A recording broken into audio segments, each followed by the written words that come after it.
The lecture hall at NYU Stern was buzzing with the usual energy, the faint hum of excitement mixing with the quiet shuffle of students settling into their seats. The air was thick with the promise of an engaging session. The students filed in, many of them with notebooks open and laptops at the ready, preparing for yet another deep dive into the world of economics. This class, taught by Professor Riley, was known for its no-holds-barred approach, a mix of intellectual rigor and occasional sharp-tongued critiques. But on this particular day, the students had no idea just how impactful the lecture would be. Professor Riley, renowned for her unapologetic style and sharp wit, had a way of captivating the room. Her lectures were never dull. Her points were clear, often biting, and always delivered with the confidence of someone who believed they were not just teaching, but revealing uncomfortable truths. On this day, however, her focus took an unexpected and personal turn. As she strode to the front of the room, her heels clicking sharply on the tile, she wasted no time in diving straight into the day's topic, ethics in business. She began with broad strokes: mismanagement, corporate greed, and the blurry line between ethical practices and profitability. The room fell into a steady silence, the students hanging on her every word, ready to absorb the lecture's content. But Professor Riley had a reputation for using real-world examples to make her points even more vivid. And this day, it seemed, she had a particular individual in mind. Her eyes sparkled with an almost mischievous gleam as she shifted the conversation. "Let's talk about Donald Trump," she said, her voice dripping with the kind of sarcasm that made some of the students flinch. "A so-called billionaire whose business ethics are as questionable as his infamous hairline." The room erupted in a mixture of nervous chuckles and muffled snickers, but the laughter quickly faded as she pressed on. With every word, she painted a picture of a man whose ventures had been riddled with failure and controversy. She spoke of his real estate ventures, buildings that, in her words, were nothing more than overinflated projects with more style than substance. She mocked his leadership, deriding his decisions as prime examples of textbook narcissism, suggesting that his business style was driven more by ego than by practical, grounded strategies. The tension in the room was palpable. Some students exchanged uneasy glances, while others stifled laughter at the professor's biting critiques.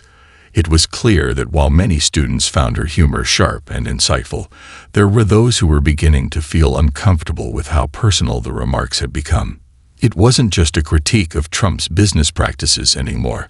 It was a full-blown attack on his character. And yet, through it all, Baron Trump sat quietly in the front row, his posture poised, his expression unreadable. He seemed unaffected by the professor's comments, though a subtle tightening of his jaw and a quick glance down at his notebook betrayed the fact that perhaps he was more impacted than he let on. Professor Riley, perhaps emboldened by the silence, pressed on. She discussed Trump's much-publicized art of the deal, with a tone so dripping with sarcasm, it felt as though she were performing a stand-up routine. A masterclass in how to overpromise and underdeliver, she quipped, drawing another round of laughter from the class. But as the lecture continued, the humor grew darker, more personal. Professor Riley focused on one of Trump's high-profile economic decisions, a project that had ended in bankruptcy. She dissected the details, emphasizing every misstep and what she considered to be poor judgment, effectively using the project as a cautionary tale of what not to do in business. "This," she said, her marker slamming against the whiteboard with a harsh thud, "is what you don't do if you want to succeed in business. It's the textbook example of how not to handle your affairs." The room grew quieter. The scattered laughter from earlier had vanished, replaced by a kind of awkward stillness. The students, visibly tense, shifted in their seats, some casting furtive glances at Baron. No one dared to look him in the eye, but everyone knew he was there. His presence added a layer of complexity to the whole situation. Would he respond? Would he defend his father? Or would he remain silent, as though none of this had anything to do with him? As Professor Riley's critique became sharper and more personal, the tension in the room grew unbearable. Baron remained still, his hands resting on his notebook, his expression still and composed. There was no sign of anger or distress. His eyes, however, never left the professor. He listened intently, his gaze unwavering, as though trying to analyze each word she said. At that moment, the classroom felt like a pressure cooker, building toward something inevitable. Every student in the room was waiting for a response. Would Baron rise to the occasion, defend his father, or let the professor's words hang in the air, unanswered? Finally, Baron shifted in his seat, raising his hand. It was a small movement, but the effect it had on the room was electric. The tension snapped, and every pair of eyes turned toward him. Even Professor Riley, caught off guard, paused mid-sentence. Her surprise was evident, but she quickly composed herself. "Yes," she asked, her voice measured, though tinged with curiosity. Baron leaned forward slightly, his hands clasped on the desk in front of him, his posture open but determined. His voice, when it came, was calm and steady, though there was a quiet strength in it that commanded attention. "There's something else I'd like to share, if that's okay," he said, his tone respectful but unwavering. Professor Riley nodded, giving him the floor. She was curious now, her initial sense of superiority tempered by the unexpected interruption. "My father taught me something else about success," Baron began, his voice carrying the weight of personal experience. "He taught me that behind every achievement, there's a team of people who made it possible. It's not just about one person. It's about everyone who contributed, who believed in the vision, even when things seemed impossible." His words were simple, yet profound. Baron paused for a moment, his eyes scanning the room as though trying to connect with his classmates on a deeper level. "That's something I've seen firsthand. Hard work, loyalty, resilience, those are the values he instilled in us. And those are the things I try to live by." There was a shift in the room. Students shifted in their seats, some of them looking down, others glancing at each other. Baron's words had an undeniable sincerity, and there was something about the calm conviction in his voice that made even the most skeptical among them listen more closely. He wasn't simply defending his father out of blind loyalty. He was speaking from a place of genuine understanding, rooted in the experiences he had shared with his family and his father's team. Baron continued, his voice softening slightly, but his message remaining clear. "I understand that public figures like my father are open to criticism," he said, his gaze meeting the professor's. "And they should be. Criticism is part of accountability. But I think there's a difference between constructive criticism and using someone as a scapegoat for everything we think is wrong with the world." He paused for a beat, allowing the weight of his words to settle. "No one is perfect, and no one achieves anything alone. I think it's important to acknowledge both the flaws and the strengths in people, especially when we're in a position to influence how others see them." Baron's words hung in the air, and for a moment, the room was utterly still. The atmosphere was charged with a mix of emotions. Some students seemed to be reflecting on their own biases, while others appeared to be reevaluating their perceptions of both Baron and his father. Professor Riley, who had been so quick to dismiss Trump's achievements and leadership, now found herself reconsidering the deeper nuances of the situation. She set down her marker and stepped out from behind the podium. Her expression softened, and there was a brief moment of silence before she spoke. "You make a fair point," she admitted, her voice quieter now, almost reflective. "Perhaps I was too harsh in my critique. It's easy to focus on the negative, especially when discussing someone as polarizing as your father. But you've reminded me that there's more to every story than just the headlines." Baron nodded, his expression calm but sincere. "Thank you," he said simply, though his words carried an unspoken sense of gratitude. The room was quieter now, but the shift in energy was palpable. Baron had not only defended his father, he had offered a perspective that challenged everyone to reconsider their assumptions, not just about Trump, but about success, criticism, and the people we choose to elevate or condemn. In that moment, the students of NYU Stern learned something invaluable. It wasn't just about business ethics or family loyalty. It was about the power of perspective, the strength of conviction, and the importance of seeing the full picture before making judgments. The moments after Barron's words echoed through the lecture hall felt suspended in time, as though the very air had thickened with the weight of the exchange. For several seconds, no one dared to move or speak, as though the room was collectively processing what had just happened.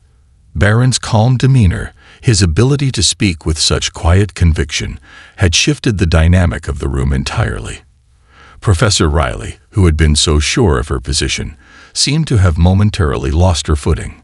Her eyes, once filled with the sharpness of critique, softened as she stood silently in front of the class, considering the young man who had so eloquently turned her criticisms on their head. There was something about Barron's response that transcended the specifics of the conversation. He had not come to defend a political figure or a family name. He had spoken to the human experience of success, failure, and the complicated web of relationships that bind us all together. His message was universal, even though it had been sparked by a personal provocation. He reminded everyone in that room that it was easy to criticize from the sidelines, but far more difficult to understand the intricate layers of effort, sacrifice, and resilience that go into any achievement, let alone one as complex as running a business or leading a country. The silence lingered for a few moments longer before the hum of the room returned. It wasn't a loud eruption of applause or a dramatic shift, but rather a subtle but undeniable shift in energy. Barron's peers, the ones who had been nervous or uncomfortable moments ago, now seemed to view him with a renewed sense of respect. He hadn't reacted with hostility or defensiveness, but with wisdom that belied his years. His words, simple yet profound, had turned the lecture into something much more than an academic discussion. It had become a moment of introspection for the entire class, a moment that forced them to confront the importance of fairness, empathy, and the need to see beyond the headlines and soundbites that often dominate public discourse. Professor Riley, who had built her reputation on dismantling the views of others with sharp critiques and biting humor, took a deep breath, collecting herself before responding. "You're right," she said quietly, her voice now measured and calm, a stark contrast to the biting sarcasm from before. "It's easy to forget that behind every story, especially the ones we're quick to criticize, there are layers we often miss. I'll admit, I didn't consider all those layers, and for that, I apologize." The apology was unexpected, yet it carried a weight of sincerity that surprised many in the room. Professor Riley had not just acknowledged her missteps, but she had done so in a way that was humble and graceful. It was rare for someone so accustomed to being the authority in the room to admit that they had been wrong. But Barron had managed to disarm her, not through confrontation, but through clarity and an unwavering sense of personal integrity. The class, still processing the unexpected turn of events, shifted into a more thoughtful atmosphere. It wasn't just Barron's words that had left an impact, it was the way he had carried himself through the entire exchange. He had shown a level of maturity and perspective that many of his peers, even the professor, had not expected. He wasn't trying to win a debate or silence his critics. Instead, he was trying to foster understanding.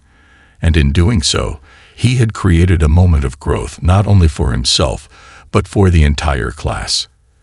As the class resumed, the discussion shifted to more general themes of ethics in business, topics like integrity, accountability, and the responsibility that leaders bear when making decisions that affect others. But the tone had changed. It wasn't just theoretical anymore. The students had seen firsthand how an individual's character could shape the way they responded to criticism and the importance of maintaining one's integrity in the face of public scrutiny. Barron had provided a living, breathing example of those values. The lecture continued, but Barron's words lingered in the air long after the class had ended. As the students packed up their belongings and filed out of the room, there was a quiet sense of reflection that hung over the group. Many had come into the class expecting a standard lecture on economics, but they had left with something much more profound. A lesson in leadership, humility, and the importance of holding space for others' perspectives. In the following days, word spread throughout the campus about what had happened in that classroom. Some students expressed admiration for Barron's poise and conviction. Others reflected on how easily they have fallen into the trap of judging others based on incomplete information or surface-level impressions. It was a conversation that rippled beyond the classroom, sparking debates about the nature of criticism, the complexity of public figures, and the importance of empathy in an increasingly polarized world. For Barron, that day was not just a turning point in his own personal journey. It became a moment that challenged everyone in the room to reconsider their approach to success, failure, and the way they viewed the world around them. By standing up, not with anger, but with thoughtfulness, he had not only defended his father's legacy, but he had also pointed out a deeper truth, that every person is multifaceted, and that real success doesn't come from a single moment or achievement, but from the cumulative efforts of many individuals working together with a shared purpose. In the weeks that followed, Barron continued to navigate the halls of NYU Stern with the same quiet confidence he had displayed in the classroom. The students who had once viewed him as simply the son of a famous figure began to see him as an individual in his own right, a young man who had inherited not just his father's name, but his father's drive, resilience, and commitment to personal values. Barron didn't seek the spotlight, but in his own subtle way, he had captured the attention and respect of those around him. His actions spoke louder than any defense he could have mounted. He didn't need to shout or argue. He simply needed to be himself, grounded and thoughtful, and let his character speak for itself.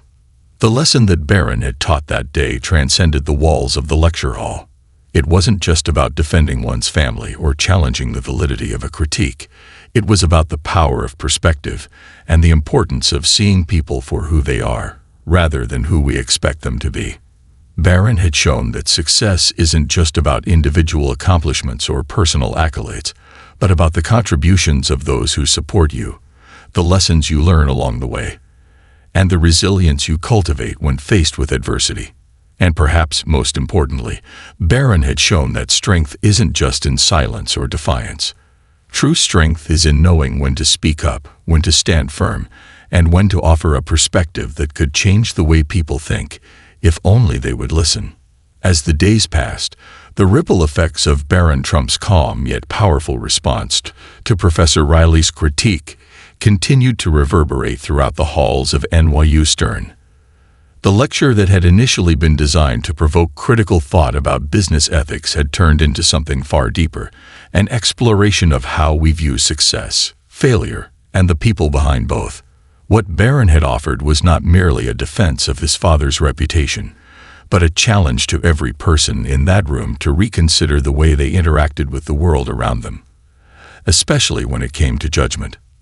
For Barron, the days following the lecture were filled with a mixture of reflection and quiet introspection.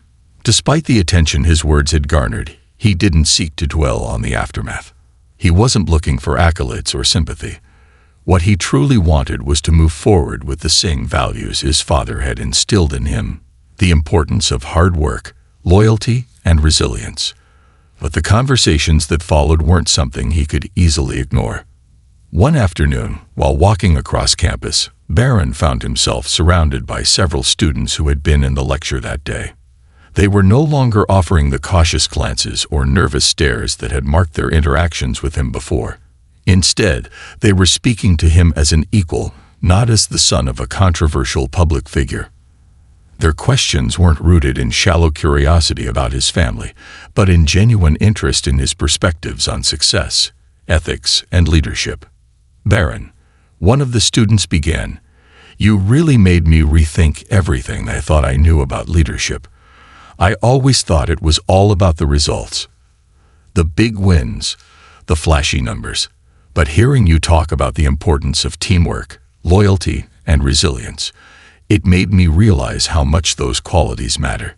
Another student chimed in, a thoughtful look on their face. "Yeah, I think I've always been a bit quick to judge people in high-profile positions. It's so easy to get caught up in the narrative the media presents. But what you said about acknowledging both flaws and strengths, about not defining someone by their mistakes, that really stuck with me." Barron listened attentively, feeling a quiet sense of satisfaction.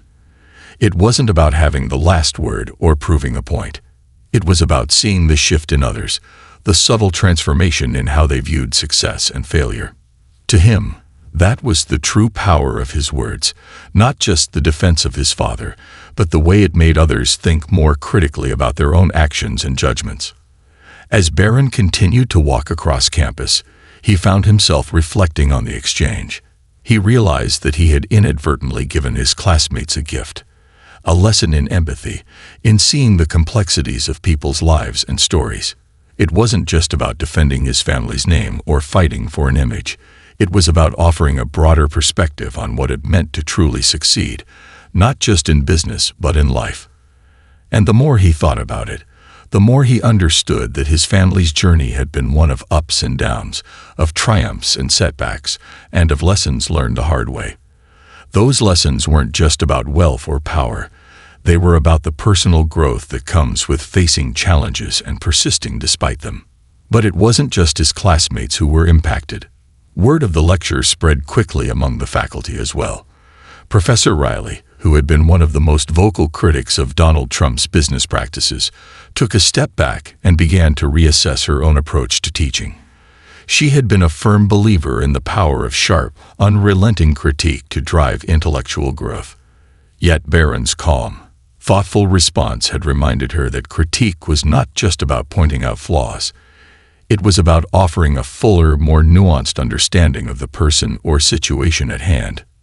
She found herself revisiting her lectures, asking herself whether she had been too quick to dismiss the complexities of the individuals she critiqued.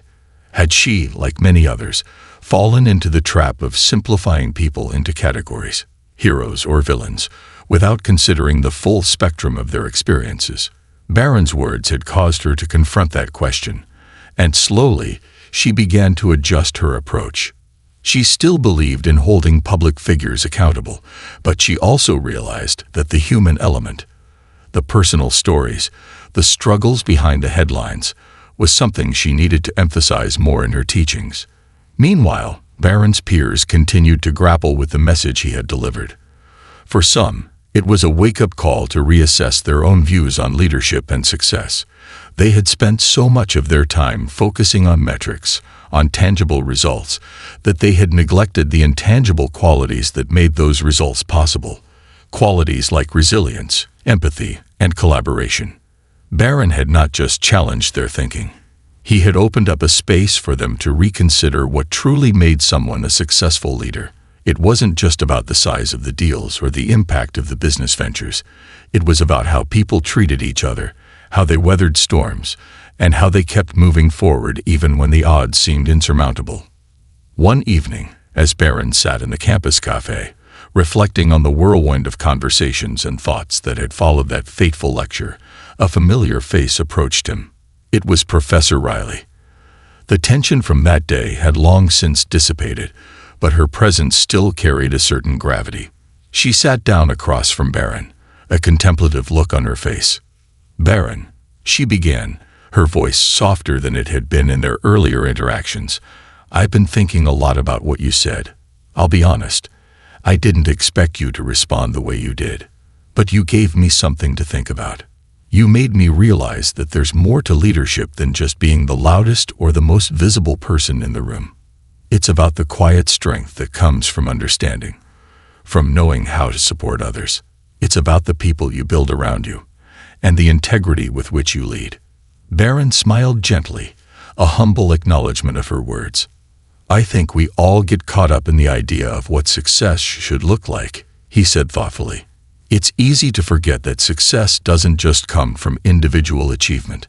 It comes from building something with others, from supporting each other through the tough times, and from knowing when to stay true to your values, even when the world is telling you to do otherwise."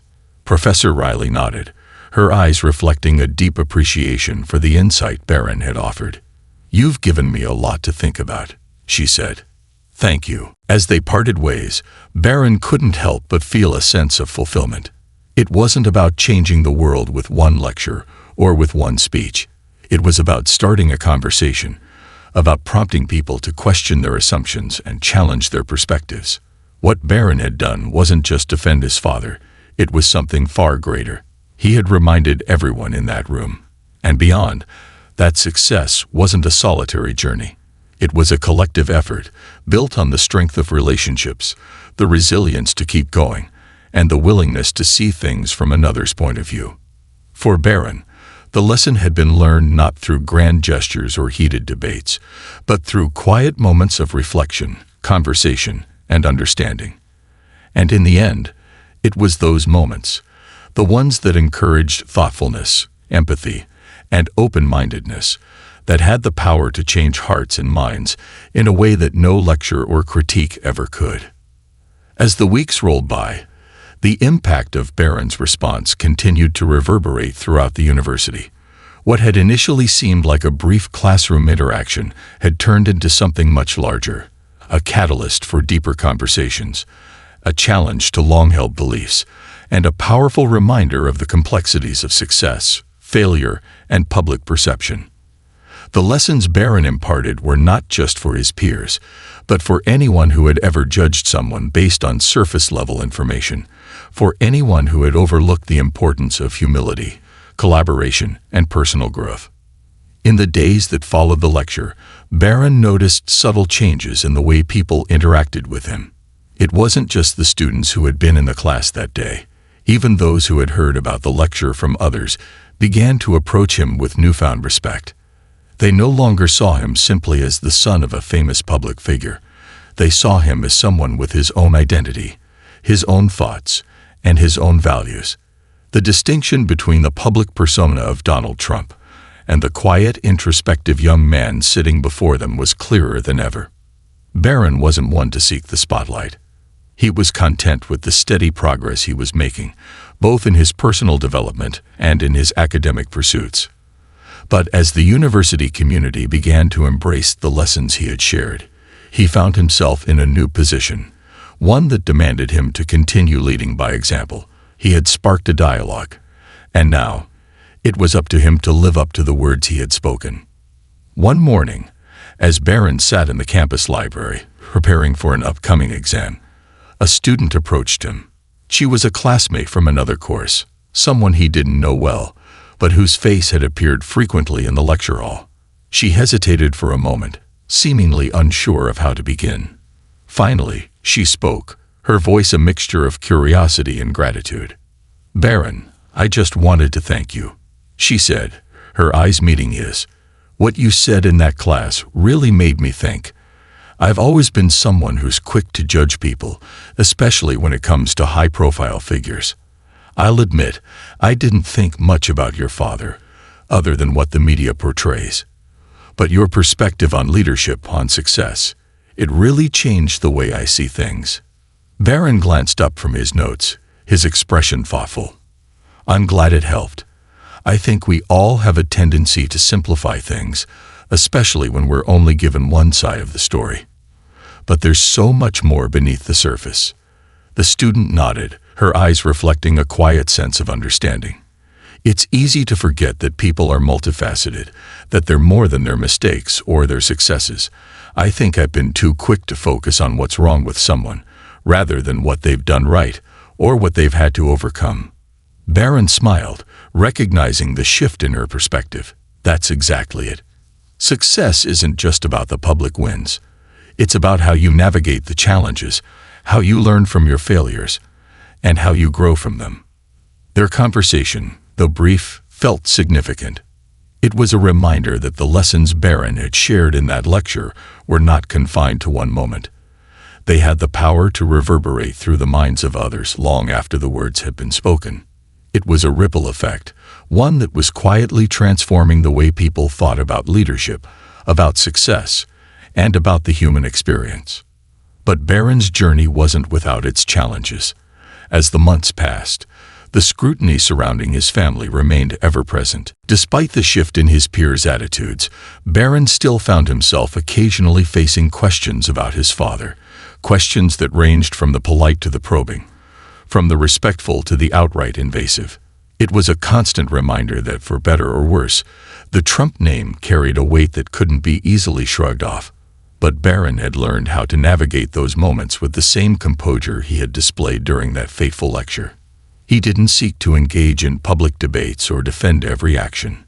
Instead, he chose to live his values, to lead with humility, to show empathy, and to prove through his actions that his identity was not defined by his family's legacy.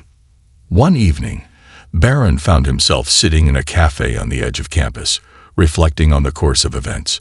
The semester was drawing to a close, and with it, the first chapter of his experience at NYU Stern.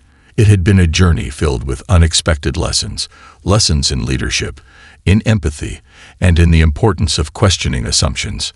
He thought back to the day of the lecture and how, at that moment, he had chosen not to respond with anger or defensiveness. Instead, he had spoken with conviction, offering a perspective that challenged his classmates to think more deeply about what it meant to be a leader and to reconsider the narratives that often surround public figures.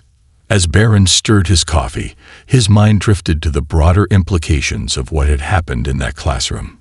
He realized that, at its core, the lesson wasn't just about defending someone or protecting a reputation.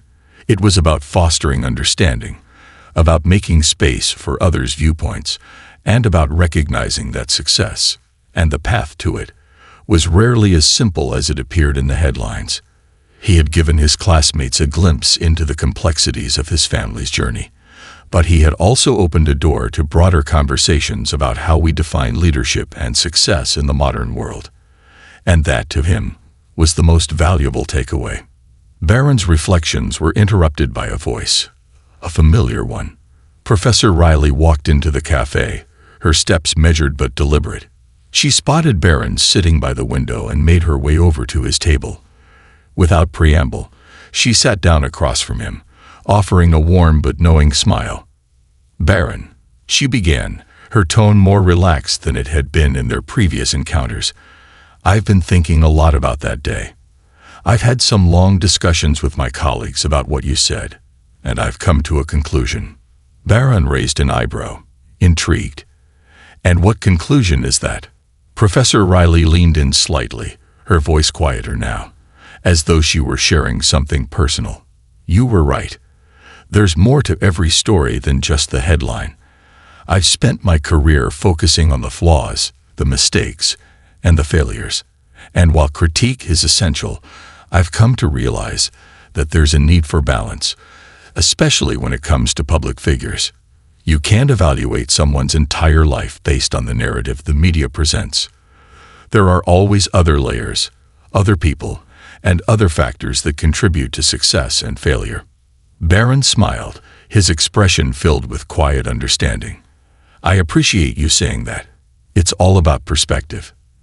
And sometimes, the loudest voices don't always offer the most complete picture." Professor Riley nodded, her gaze thoughtful. "Exactly. And I think we both learned something from that exchange. You reminded me that empathy and nuance should guide our discussions, not just the desire to dissect and criticize.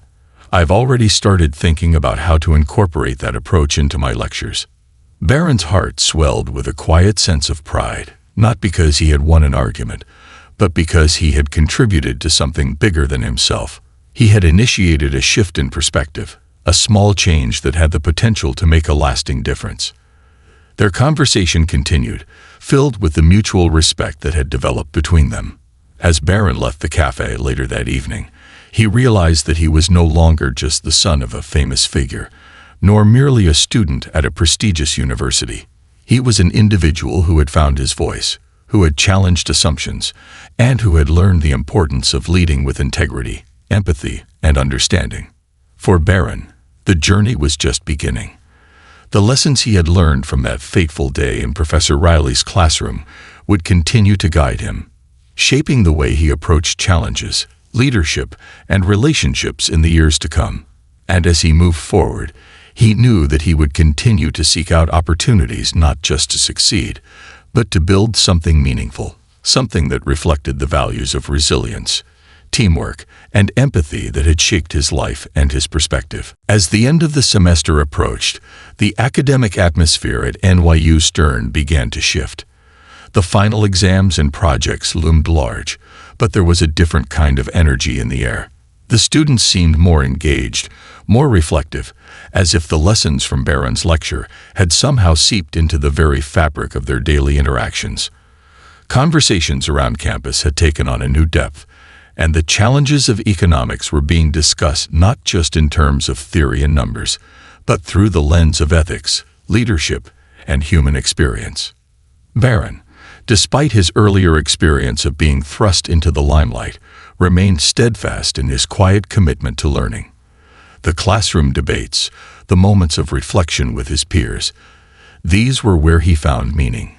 While others were often preoccupied with the external trappings of success, Baron had come to realize that his journey was less about external validation and more about personal growth.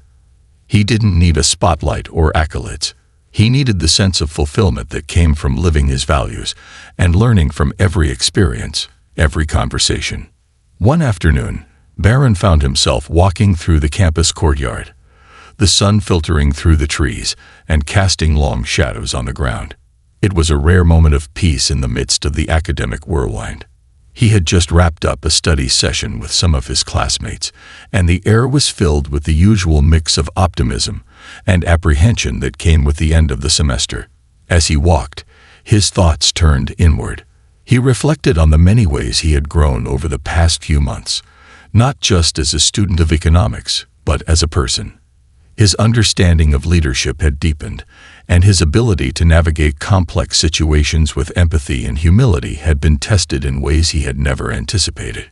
It was in moments like these, in the stillness between classes or after a challenging lecture, that Baron truly understood the value of his journey. He had learned to rise above external distractions, to focus on what truly mattered. The relationships he built, the personal growth he fostered, and the wisdom he acquired along the way. But despite his internal peace, Baron couldn't help but wonder what came next. His journey at NYU Stern had just begun, and while he had already made an impact, there was so much more he wanted to explore. The lessons from his family, from the values of hard work, loyalty, and resilience, were deeply ingrained in him, but he also knew that he had a responsibility to carve out his own path, one that wasn't defined by his father's shadow, but by his own actions, principles, and vision. As Baron strolled toward the library, lost in thought, a familiar face appeared in the crowd. It was Sophie, a classmate who had reached out to him after the lecture, thanking him for his perspective. Sophie had always been somewhat reserved, an excellent student with a reputation for her analytical mind. But after the lecture, she had been one of the first to approach Baron with gratitude, openly acknowledging how much his words had made her reconsider her views on leadership and success. "Baron," Sophie called out, catching his attention. "I've been looking for you." Baron turned, surprised but pleased to see her. "Sophie, hey, what's up?" Sophie smiled, a slight nervousness in her eyes. "I've been thinking about what you said in that class. I know I've told you before, but honestly, it's still with me. It changed the way I approach not just business, but how I see people in general. It's easy to get caught up in just focusing on the mistakes and failures of others, but you made me realize how important it is to acknowledge the full picture." Baron nodded thoughtfully, sensing the sincerity in her words. "I'm glad it helped. It's easy to get caught up in the narrative, isn't it? We often forget that everyone has their own story, their own struggles." Sophie hesitated for a moment, then took a breath. "Actually, that's why I wanted to talk to you. I've been thinking a lot about the future. I'm not sure what path I want to take after graduation, but I do know that I want to focus on leadership, on how to build teams, how to support people, not just in business, but in life. I've realized that success is so much more than just hitting the goals. It's about the people you work with, how you lift them up, and make them feel seen and valued." Baron listened intently, struck by the depth of Sophie's words. He had always seen her as a brilliant academic, someone driven by logic and analysis, but there was a new layer to her thinking now. It was a more human-centered perspective, one that prioritized people over processes, values over numbers. "I think you're on the right track," Baron said after a pause. Leadership isn't just about giving orders or making the final call. It's about creating an environment where people feel empowered to do their best work. It's about collaboration, understanding, and at the end of the day, creating something greater than what any individual could accomplish on their own. Sophie smiled, her expression thoughtful. I think that's what I've been missing. Understanding the deeper dynamics of teamwork. I've always been focused on the mechanics of success, but now I realize that it's the people who make it happen. The right kind of leadership is about knowing when to step back and let others lead too. Baron felt a quiet sense of pride in her words. It was a reminder of how one conversation, one moment of reflection, could spark something much bigger. Sophie's shift in perspective wasn't just about learning a lesson. It was about internalizing it, making it her own, and using it to guide her actions moving forward. Their conversation continued for a while, both of them sharing their thoughts on leadership, business, and the complexities of human nature. For Baron, it was a moment of clarity. He realized that his journey wasn't just about defending his father or gaining approval from others. It was about cultivating relationships with people like Sophie, people who were also trying to make sense of the world, who wanted to lead with integrity and build something meaningful. Baron had always believed in the power of collaboration, and now he saw it in action. The more they shared, the more he understood that leadership wasn't just about the grand gestures or the visible victories. It was about the quiet moments, the conversations that challenged your thinking, and the people who pushed you to grow. Later that evening, as Baron sat in his dorm room, preparing for an upcoming exam, he reflected on the course of events that had led him here. He thought about the lecture with Professor Riley, how it had felt like a pivotal moment in his life. What started as a classroom critique had turned into something much more profound. A conversation that had changed not only the course of his semester, but also the way he viewed his own potential and his role in the world. Baron had never expected to be the one to shift the narrative. He had always been more of a listener than a speaker, but the lesson he had learned that day was powerful. Leadership wasn't about waiting for the right moment to assert yourself.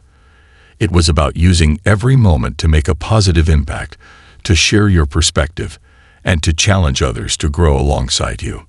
As the semester drew to a close and Baron began to prepare for the next chapter of his academic journey, he couldn't help but feel a deep sense of gratitude. Gratitude for the lessons he had learned, for the relationships he had built, and for the people who had helped him realize his own potential.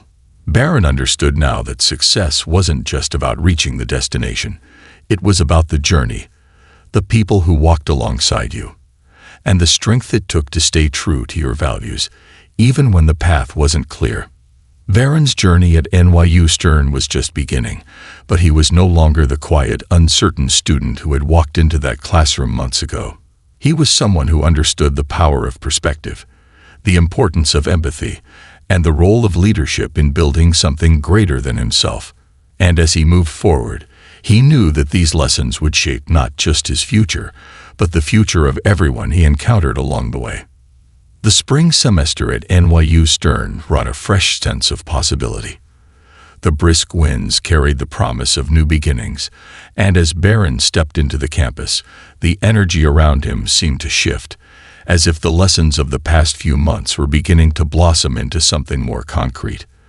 The lectures had grown more intense as the end of the academic year approached, but Baron wasn't just preoccupied with the material he had to master. His mind had expanded beyond textbooks and exams. He was now focused on something deeper, something that transcended the confines of the classroom. It wasn't just about acquiring knowledge for the sake of a degree anymore. It was about preparing himself for the kind of leader he wanted to be in the world.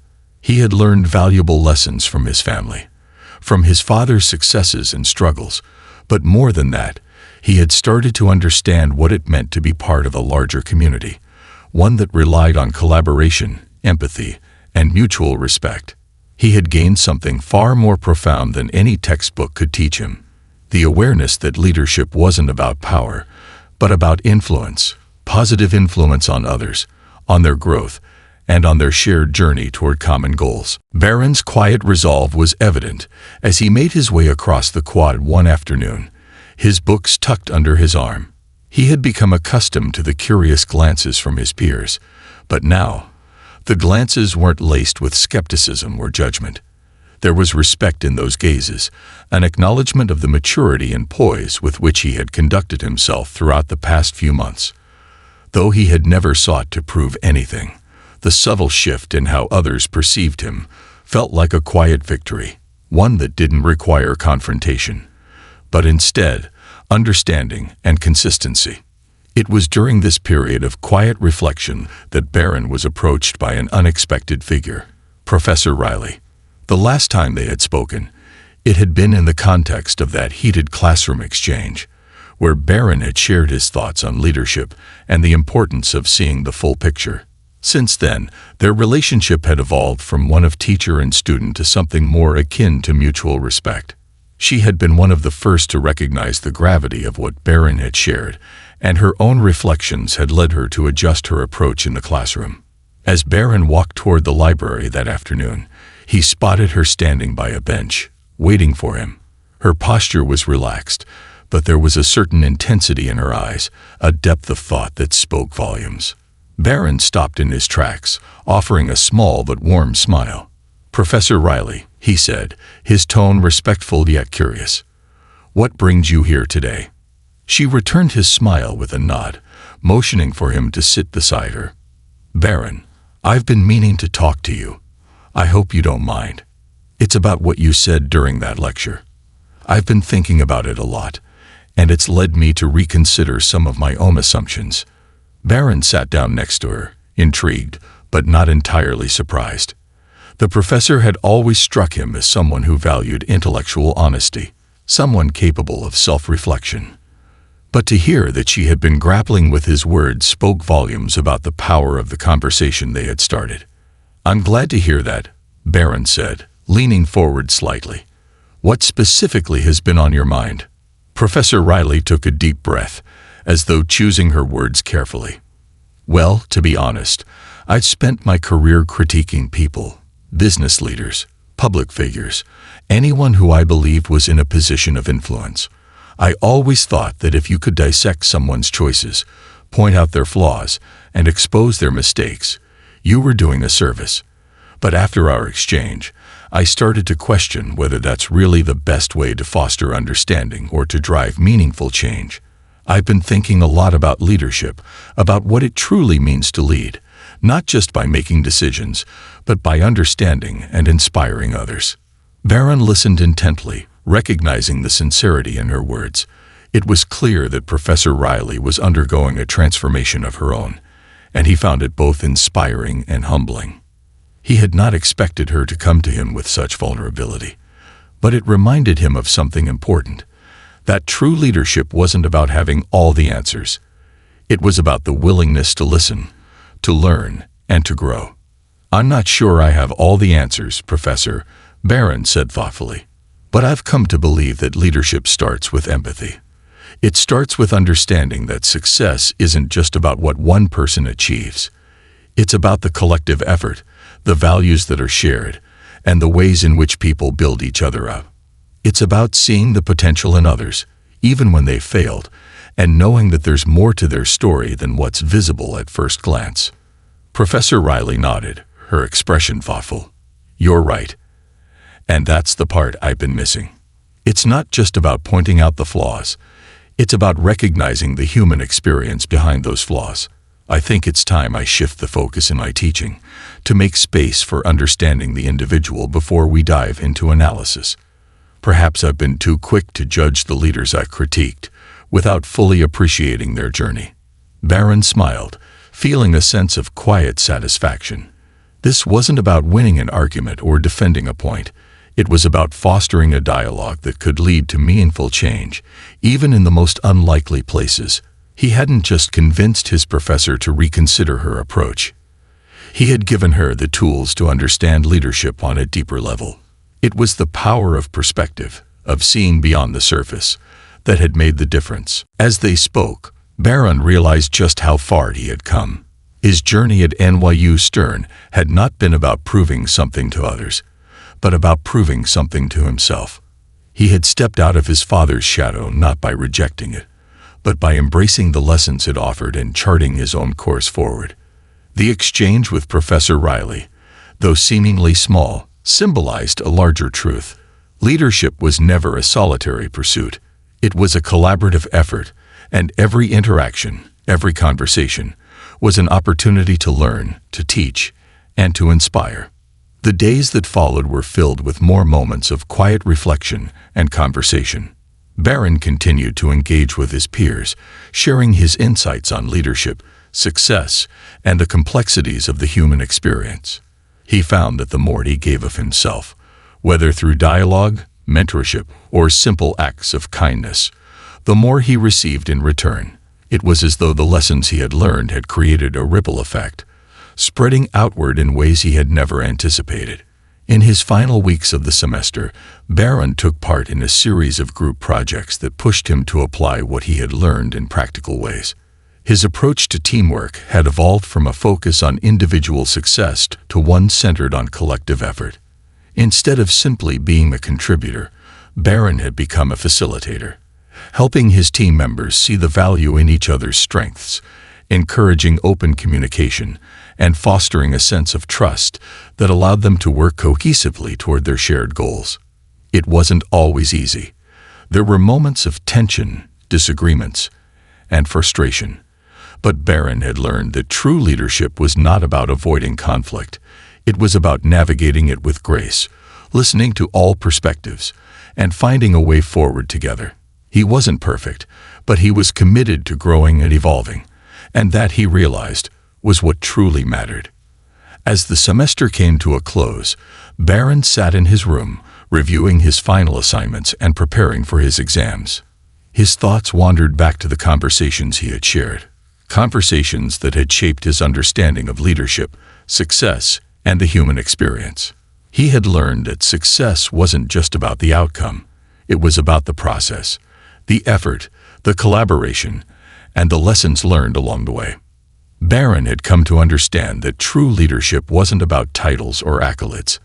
It was about influence, the ability to inspire others to reach their full potential, to challenge their assumptions, and to push beyond the limits of what they thought was possible. It was about creating spaces where people could be seen, valued, and heard.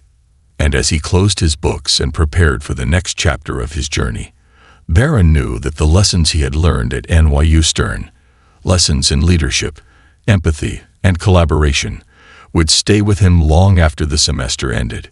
He was no longer just the son of a famous businessman. He was a leader in his own right, one who understood that the true measure of success was found not in individual triumphs, but in the collective effort to build something greater than oneself. As the sun began to set on the final day of the semester, Barron stood outside the campus, watching the students flow past him, each carrying their own stories and ambitions. The air was filled with the promise of summer, the hum of 1,000 possibilities waiting to unfold.